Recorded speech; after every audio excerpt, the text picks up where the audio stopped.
Allez, bonjour à tous, dimanche 9 février, j'espère que vous allez bien et on est parti pour le point crypto du jour avec ce matin Bitcoin à 97 200 $, Ethereum 2670 $. Donc globalement ça remonte un petit peu sur le marché, même si pour l'instant il n'y a vraiment pas de quoi s'enflammer. Et donc pour ce matin, contrairement aux autres dimanches, enfin déjà dimanche dernier je ne vous l'ai pas fait, mais en tout cas là je ne vais pas vous faire le suivi des indicateurs de top de marché, puisqu'on sait qu'avec le contexte actuel, la correction, etc., on est très loin d'un niveau de surchauffe sur la plupart des indicateurs. Et donc tout simplement pour ce matin, on va faire un point complet, on va regarder un petit peu comment ça a évolué sur la semaine qui a été quand même assez mouvementée sur le marché. Et puis je vais vous redonner les niveaux à surveiller pour la clôture hebdo de ce soir. Allez, comme d'habitude, avant de commencer cette vidéo, on approche bientôt les 30 000 abonnés, donc si ce n'est pas encore fait, pensez à vous abonner à la chaîne. Et puis bien sûr, merci à tous ceux qui mettent dès maintenant un like et un commentaire pour aider au référencement de la vidéo.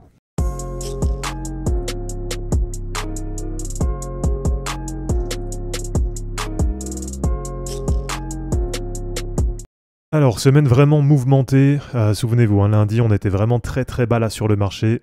Donc on va pas refaire tout l'historique de la semaine. Normalement, si vous habitez pas dans une grotte, vous savez un petit peu ce qui s'est passé. Et donc là, sur Bitcoin, on a quand même pas mal d'amplitude sur la semaine. Donc on est maintenant quasiment sur le milieu de range. On voit qu'on est quand même assez loin des niveaux bas. Donc là, tout simplement, premier niveau à suivre sur Bitcoin, ça va être d'essayer de clôturer dans ce range. Donc on va dire déjà dans le range serré à 93 000 $. Et puis allez, si ça vient à craquer, même si je pense pas, mais en tout cas rester au-dessus des 90 000. Donc en tout cas, si on clôture sur les niveaux actuels, on voit que ça reste plutôt neutre. Donc on est de retour, comme je vous dis, à peu près sur le milieu de range. Voilà, de retour dans cette zone. Pour l'instant, il n'y a pas de changement.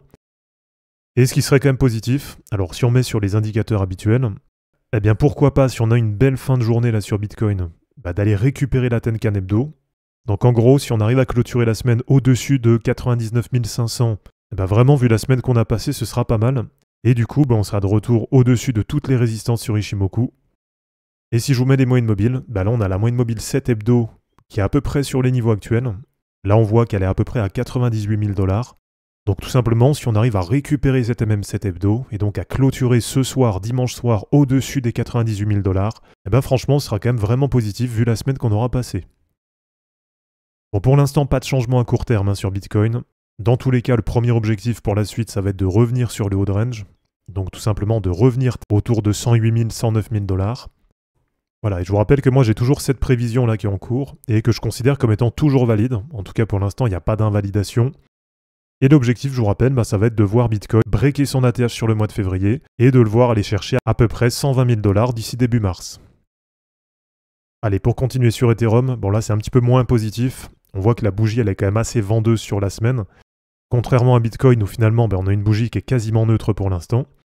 Et donc sur Ethereum, tout simplement, les objectifs là ils sont assez clairement définis, ça va être assez simple. Donc tant qu'on arrive à rester dans ce canal haussier, et donc à clôturer la semaine au-dessus de la moyenne mobile 200 et de la moyenne mobile 100 hebdo, voilà, en gros sur ces niveaux, si on reste au-dessus de 2600 $, on aura quand même conservé le principal là sur la semaine sur Ethereum. Et par contre sur Ishimoku, là ce qui n'est pas positif, c'est qu'on voit qu'on est très largement en dessous de toutes les courbes, et puis surtout, on est de nouveau sous le nuage en hebdo. Donc ça veut dire que là, si Ethereum clôture en dessous de 2800 $, ça veut dire que pour l'instant, on retourne en dynamique baissière sur de l'hebdo sur Ethereum. Allez, pour continuer, on va faire un tour sur les total market cap, et notamment sur Total 1 et Total 3. Alors, si vous êtes abonné sur Twitter et sur Telegram, là, vous pouvez passer les 2-3 minutes qui suivent, puisqu'en fait, je vais tout simplement vous redonner les niveaux que j'ai partagés hier. Donc sur la Total 1, on est de retour dans la zone support, qui était définie, souvenez-vous, à peu près entre 3150 et 3000 milliards de dollars. Donc là, pour cette semaine, pour cette clôture hebdo, le premier objectif déjà, ça va être de ne pas casser à la baisse cette zone support. Donc tout simplement de ne pas passer en dessous des 3000 milliards de dollars.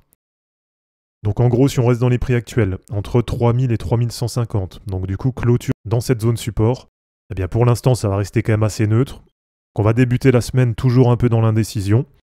Et du coup, ce qui serait positif, même si voilà, ça ne veut pas dire que ça va exploser à la hausse tout de suite, mais en tout cas ce qui serait quand même pas mal, ce serait de réussir à remonter et donc de venir clôturer la semaine au-dessus de la zone support. Donc tout simplement au-dessus de 3150 milliards de dollars. Donc là, ça voudrait dire qu'on aurait bien posé un support là sur toute cette zone.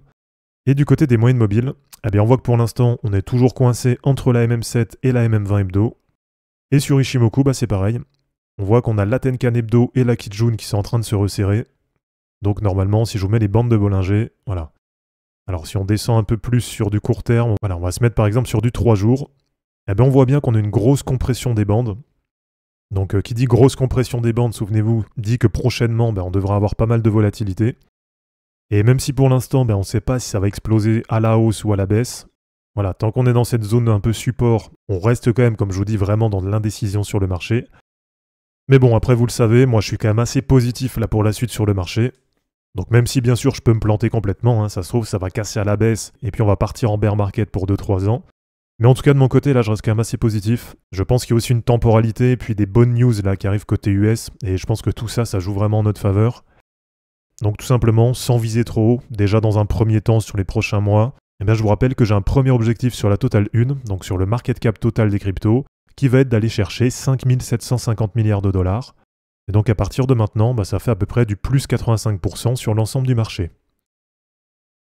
Et allez, pour continuer sur la Total 3, donc total market cap de l'ensemble des altcoins, sans bien sûr Bitcoin, mais aussi sans Ethereum. Et on est ce matin à 889 milliards de dollars. Donc on est là aussi toujours dans ce gros range, entre à peu près 870 milliards et 1140 milliards de dollars. Et là on voit qu'on est quand même plus proche du bad range que du haut range. Et alors on l'a vu sur la semaine, c'est pareil, hein. Très grosse correction, mais aussi pas mal de rachats. Là, ça nous fait une zone qui est assez élargie. Donc, grosse zone support entre 745 milliards et à peu près 870 milliards de dollars. Et donc là, pour la semaine, déjà, ce qui serait négatif, ce serait de passer sous les 870 milliards. Donc, de breaker le niveau support à la baisse. Ce qui serait, on va dire, pas très positif. Donc, un petit peu mieux, mais toujours pas super. Ce serait de clôturer dans les niveaux actuels. Donc de clôturer dans la zone support restreinte entre 870 milliards et 900 milliards de dollars. Et du coup, ce qui serait un petit peu mieux, voilà, sans être non plus une réussite en soi, mais en tout cas, vu la semaine qu'on a passée, on va se contenter de ça, ce serait de sortir de la zone support et donc de venir clôturer au-dessus des 900 milliards de dollars sur la Total 3. Alors du côté des moyennes mobiles, là ça ressemble un petit peu à ce qu'on a sur la Total 1, avec vraiment un resserrement de la MM7 hebdo qui est en train de descendre et la MM20 qui est en train de monter. Sur Ishimoku, c'est un peu pareil. On voit qu'on a la Tenkan Hebdo qui est en train de bien plonger et la Kijun Hebdo qui est en train de bien monter. Donc là, on a quand même plusieurs indicateurs sur plusieurs charts qui nous disent qu'il va y avoir de la volatilité. Donc voilà, je le répète, peut-être que je me plante, mais en tout cas, perso, je reste assez optimiste là sur le marché. Même si, bien sûr, je vous le redis encore, mais moi, je pense vraiment que toutes les altes ne vont pas remonter. Donc je pense vraiment que là, on va arriver dans la dernière phase de hausse sur le cycle. Mais je pense que ça va être une phase qui va être peut-être encore même plus sélective que les phases d'avant. Et donc je vous rappelle que sur les altcoins, sur la Total 3, mon premier objectif pour le bull run, ça va être d'aller chercher 2300 milliards de dollars. Donc en gros, par rapport à maintenant, ça fait à peu près du x2,5. Mais voilà, je le répète, je pense que si on arrive à atteindre cet objectif, je pense que ça va se faire seulement avec certaines altcoins et que malheureusement, certaines altcoins ne vont pas participer à la fête. Allez, pour terminer, je voulais vous montrer la charte de TRX Tron. Alors pourquoi ce matin, je sais pas, mais en tout cas, j'avais envie de vous la montrer. Tout simplement parce que c'est quand même une super belle charte là sur le cycle. Et je trouve que Tron, de façon générale, c'est une crypto dont personne ne parle. Et moi le premier, d'ailleurs, c'est vrai que j'en parle jamais. Et là, si on prend la perf sur l'ensemble du cycle, donc depuis le bottom en novembre 2022, là, on a quand même une crypto qui fait pas loin d'un x10. Donc franchement, c'est une perf qui est vraiment énorme. Et puis en même temps, on a quand même une crypto qui a réussi déjà à breaker son ATH de 2021. Là, on voit qu'il a été breaké assez rapidement. Et en plus de ça, on voit que c'est une crypto qui est hyper solide, avec une montée qui se fait quand même assez sereinement, avec jamais vraiment des grosses explosions, mais en même temps jamais des grosses corrections. Donc là, franchement, quand on voit la charte, c'est peut-être une des meilleures cryptos qui est sur le cycle. Donc voilà, j'avais tout simplement envie de vous montrer ça, et puis de vous montrer que là, actuellement, il y a quand même un repli qui est intéressant. Alors bien sûr, je le répète une nouvelle fois, ça ne veut pas dire que ça n'ira pas plus bas. Là, peut-être que pour la première fois, elle va complètement cracher. Mais en tout cas, actuellement, on voit qu'on a un repli sur la moyenne mobile 20 hebdo, et on voit que historiquement sur le cycle, c'est un niveau qui a quand même plutôt bien tenu, et qui a été régulièrement bien racheté. Si vous êtes plutôt optimiste dessus pour les prochains mois, sur les prix actuels, vous avez déjà un retracement qui est intéressant, avec à peu près du moins 50% par rapport à l'ATH.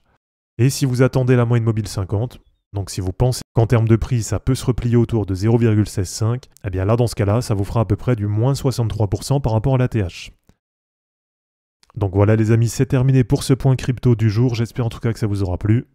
N'hésitez pas à aimer cette vidéo, à la commenter et à vous abonner pour en suivre d'autres. Je vous rappelle que dans la description de cette vidéo, vous allez retrouver tous les liens utiles et les liens pour me soutenir. Et je vous dis à bientôt pour une prochaine vidéo. Ciao!